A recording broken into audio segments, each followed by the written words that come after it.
جب تک پاکستانی عوام اسلام نہیں چاہتی ہے تو اوپر اسلام نہیں آئے گا۔ آپ کو یہ دھوکہ ہے کہ پاکستانی عوام اسلام چاہتی ہے؟ آپ آج ریفرینڈم کرا لیں کہ کیا ایسا قانون بنایا جائے کہ پاکستانی مرد داڑھی ضرور رکھیں ورنہ ان کو جواب نہیں دی جائے گی، تو کیا خیال ہے؟ تو آپ کیوں کہتے ہیں کہ پاکستانی عوام اسلام چاہتی ہے؟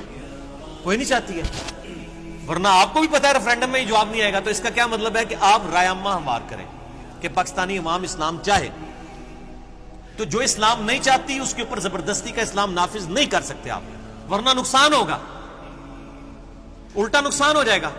زبردستی کا اسلام تو نہیں ہوگا۔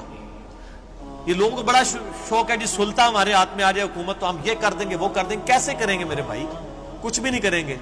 جن کے ہاتھ میں حکومتیں آئی ہیں وہ بھی کچھ نہیں کر سکے جب تک برائی کو خود سے نہ جڑ کے اکھاڑ کے پھینک دیا جائے۔ اس طریقے سے نہیں ہو سکتا، ہر بندے نے خود فیصلہ کرنا۔ اسی طریقے سے آپ ریفرینڈم کرائیں، پاکستان میں 50% عورتیں ہیں نا آلموسٹ، کہ آپ کہیں کہ جی ہم ریفرینڈم کرا رہے ہیں کہ کالج میں اسی لڑکی کو داخلہ دیا جائے گا جو چہرے کا نقاب کرے۔ چلو چہرے کا نقاب تو ذرا مشکل ہے، حجاب کرے اور بال کھولے نا، آپ دیکھ لیں کتنے % ووٹ اس کے حق میں آئیں گے۔ اور یار ہماری پنجاب حکومت نے کچھ عرصہ پہلے یہ کہا کہ جو بچی حجاب کر کے آئے گی اسے 5 نمبر فالتو دیے جائیں گے۔ ٹی وی پہ سارے پیڈ اینکر جتنے آگے بیٹھے ہوئے ہیں ساروں کے اندر کی غلاظتیں باہر آنا شروع ہو گئی اسلام کے خلاف۔ آپ کیا بات کرتے ہیں؟ کوئی حق میں نہیں بولا، ساری خلاف بول رہے ہیں۔ میں تو ترس گیا کہ کوئی ایک بندہ بھی جرت کرے، تو نہ ہمارا میڈیا نہ ہماری عوام یہ چاہتی ہے کہ اسلام آئے۔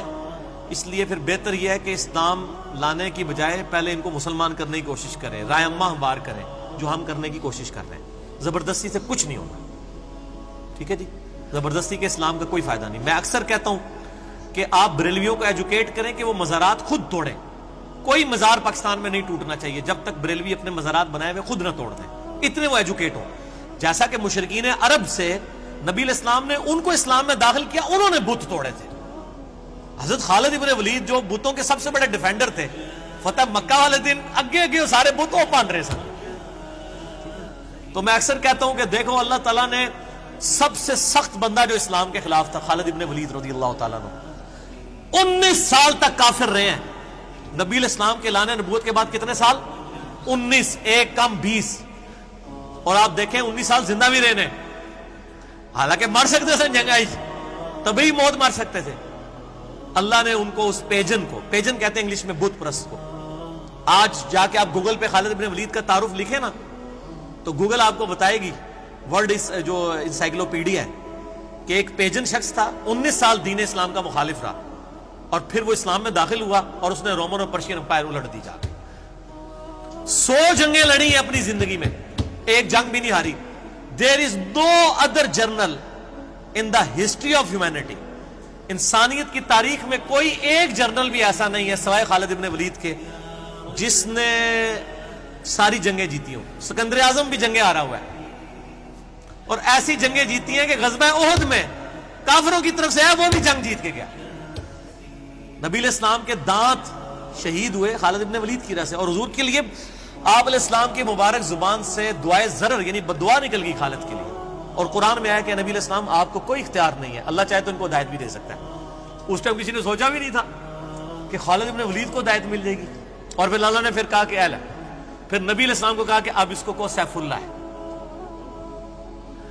پہلے بدعا دی تھی، آپ کو سیف اللہ۔ یہ چیز اللہ تعالیٰ کیوں کرواتا ہے؟ کہ اللہ یہ بتانا چاہتا ہے کہ میرا اختیار ہے، کوئی فرشتہ، کوئی پیغمبر، کوئی بزرگ، کسی کے اختیار میں کوئی چیز نہیں ہے۔ میں جسے چاہوں ہدایت دوں، میں چاہوں تو ایک ایسا شخص جس کی زبان میں لکنت ہو، جو اپنی بات بھی صحیح طریقے سے لوگوں سے نہ کر سکتا ہو، اس شخص کے ذریعے 300 سال کی فرعون کی حکومت الٹ دی۔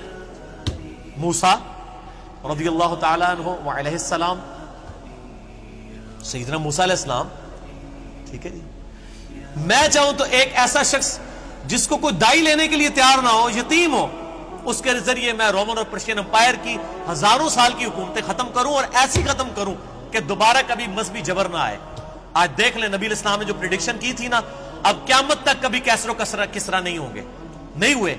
حالانکہ عیسائیوں کی حکومتیں موجود ہیں لیکن کیسر و کسرا نہیں ہے۔ کیسر و کسرا اپنے مذہب میں داخل کرتے تھے۔ آج ٹرمپ کے سامنے بھی جب تلاوت کی جاتی ہے نا، وہ بھی ایسے کر کے سنتا ہے۔ مذہبی جبر ختم ہو چکا ہے۔ یوٹیوب آپ کو کافروں نے دی ہوئی ہے. اس زمانے میں فرعون کے سامنے کوئی آیت پڑھ کے بتاتا تورات کی تو اس کو گردن اتار دیتا. آج ٹرمپ کہتا جی پڑھو تلاوت کرو میں سن رہا تے اگلے رمضان کی افطاری بھی وائٹ ہاؤس ہی ہوئے گی تہاڈی. سرکار یہ کہاں سے ہو رہا ہے؟ مذہبی جبر اسلام نے ختم کیا آ کے. نبی علیہ السلام نے مذہبی جبر ختم کیا ہے. یہ وہ مذہبی جبر ہے جو صرف نبی علیہ السلام کی مبارک دعوت سے ختم ہوا ہے. آپ علیہ السلام سے پہلے یہ مذہبی جبر ختم نہیں ہو سکا.